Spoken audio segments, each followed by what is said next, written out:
कितीही भारी गाणी आहे उद्या महाराज, कितीही भारी गाणी आहे उद्या, 15 दिवस ऐकतात लोक. शांताबाई असू द्या, झिंग झिंग झिंगाट असू द्या.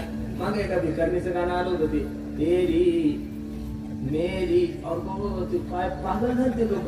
ती भिकारीनं गायब आहे आणि ते गाणं बी गायब झालं. आता आम्ही रात्रीचा प्रवास करतो ना, सगळ्यात त्रासदायक लोक हे ट्रॅक्टरवाले महाराज निवृत्ती म्हणून आणि उसावाले. रात्री आता आपण कीर्तन संपलं की आम्हाला यावं लागतं, पण बिचाऱ्यांच्या दोन्ही कानाला 2 बॉक्स असतात आणि 2 टाळ्या जोडलेल्या असतात. आपण किती हरलं त्याला, काय त्या बिचाऱ्यांना कोणा धोका दिले प्रेमामध्ये माहित नाही. इतके दिलजले गाणे ऐकतात ना, बाबा बाबा बाबा बाबा बाबा.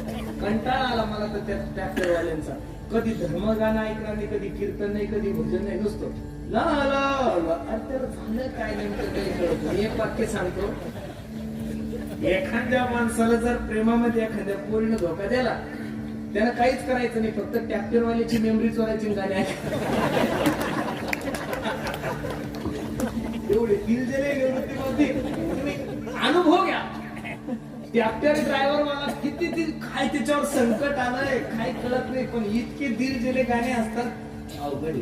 आपण हजारो गाणे दररोज जन्माला येतात, पण गाणं एकदा ऐकलं की परत ऐका वाटत नाही, त्या गाण्याची किंमत आहे.